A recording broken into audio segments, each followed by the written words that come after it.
Do you believe that every time you say yes to something, you're saying no to something else?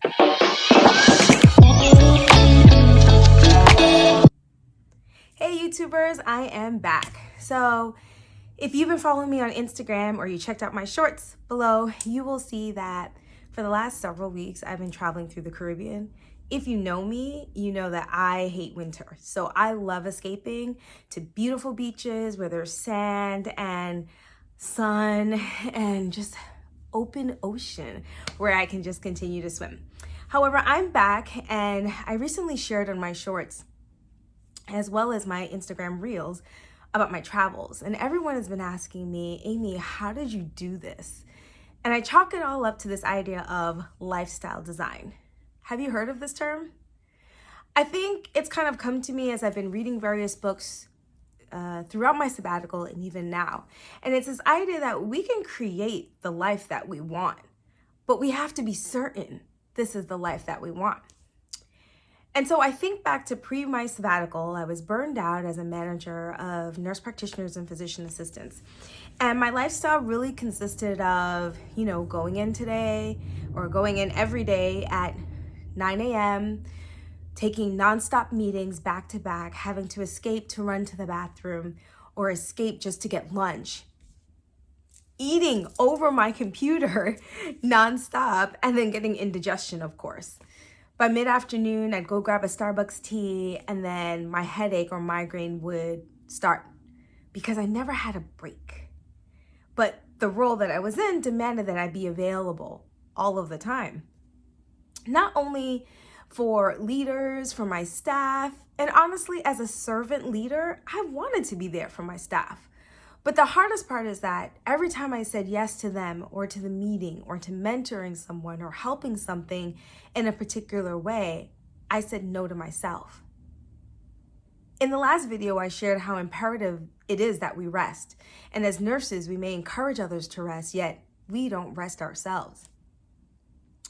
Part of my sabbatical journey that many people don't know is that prior to me leaving my role, I was up for a promotion. I had been approached about being a senior director, which is a big to-do. I mean, I had been in the organization. I still felt like a baby nurse, although I'd been practicing for 15 years as an NP and almost 18 as a nurse. But it was this idea of, wow, I've done a good job as a leader. I've helped my team, and now you think I'm ready for more.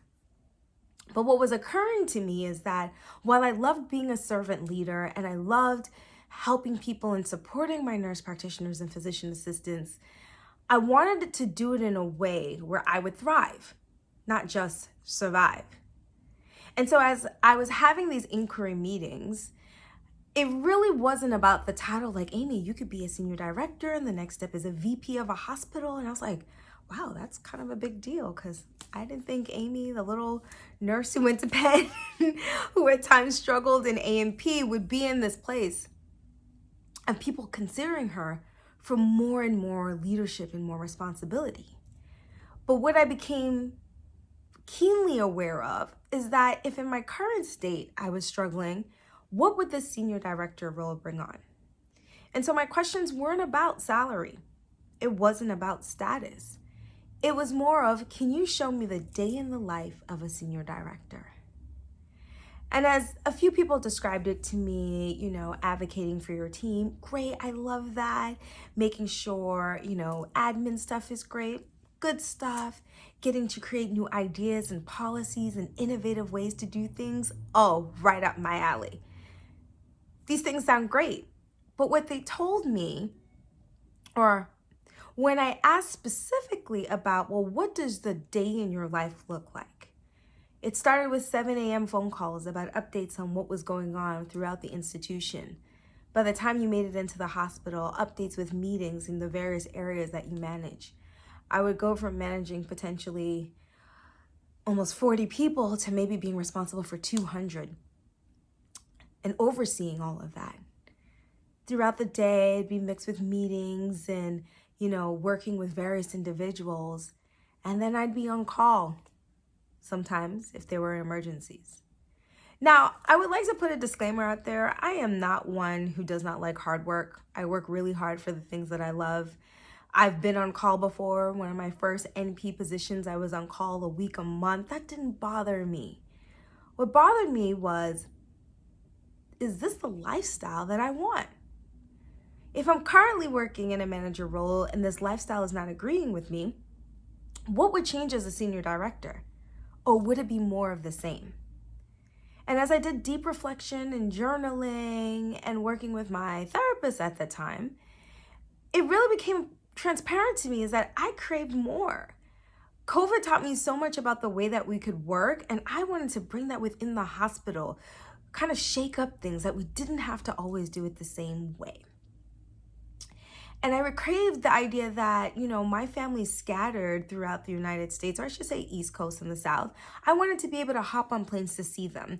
I wanted my mom to call me in the middle of the day and I wouldn't have to say, I'm too busy right now. Or her constantly asking me, are you busy or can you talk to me? Right? I wanted to be able to celebrate the holidays and the weekends and be present in the moment, as opposed to having two phones and looking back and forth to see who's messaging me about what. And my mind and brain being scattered in several different areas all at the same time. So what I truly desired was a lifestyle that I didn't think that role fit. Hence, lifestyle design. So before I even knew the word, it's this idea of creating the life that you want and truly saying no to anything that isn't it. That's it. I started off the beginning of this YouTube video stating that every time you say yes to something, you say no to something else. And I want you to think about it where you are right now. When you say yes to picking up that extra shift, you say no to possible rest, to you running errands, to you spending time with your family, for your brain getting downtime. Every time you say yes to your body, you're saying no to going back to what you typically do. You're saying yes that your life, your rest, your mentality, your mental health matter when you say no to things that don't bring you joy or that you're not in the mindset of.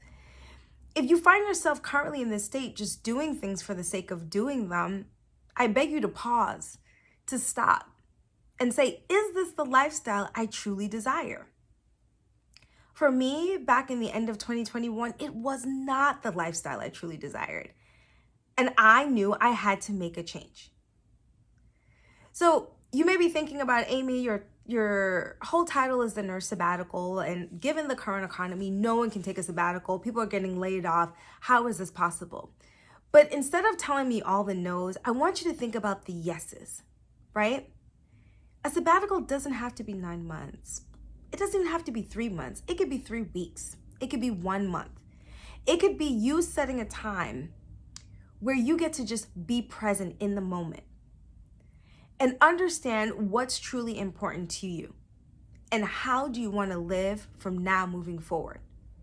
And after that, after you make up your mind, that's how you want to live, that's what you want to do, everything else falls into place. But you have to decide, make a plan, and take action. And so my premise, again, in the nurse sabbatical is I want you to think about your nursing career. In the beginning, as an ICU nurse, I wanted to work the 312s and potentially have the 4 days off and wear the scrubs and run to codes. 20 years down the line, that doesn't excite me anymore. It was great when I did it. I learned a lot. It helped me in every stage of my career. But it's okay for it to help you in a particular stage in your career and not be what you want anymore. The most challenging part about not loving where you are in your nursing role is that you sometimes feel stuck. Like this is the only thing you can do. Like your skills are only good for the bedside, and that's not true. It's just not. The best part of our career, the best part of the nursing field is that you can do anything you want. You just have to decide what you want. And I would ask you, as you seek other roles, as you may plan a break and then decide how what role you want next. The question becomes, does this role fit my lifestyle? Does the role I'm applying for or seek fit the lifestyle of me taking care of my kids after school? Does this role fit the lifestyle of allowing me the flexibility I truly crave? Does this role fit the lifestyle of me using my knowledge and my skill set to make an impact in the world? Those are the questions. And I'll honestly admit, there's no perfect job. Every job has its caveats. But if you know your top 3 or 4 non-negotiables of the things that you truly value in your role, whether it be pay, flexibility, whatever it is, those are the things to focus on. And anything that's not it, you let go of.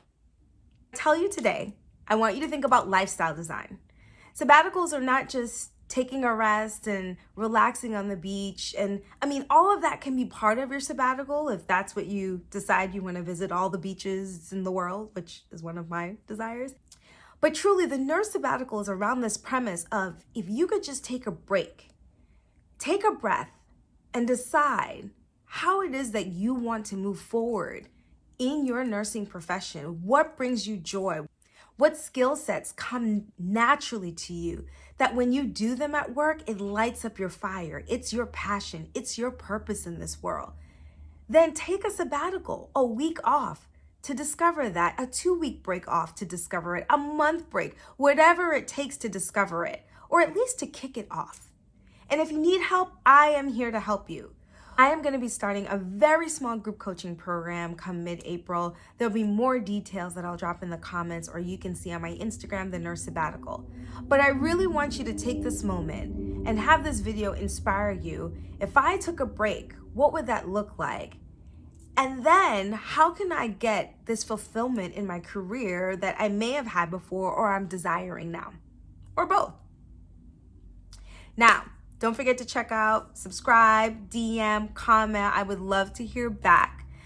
And always remember that anything is possible as a nurse.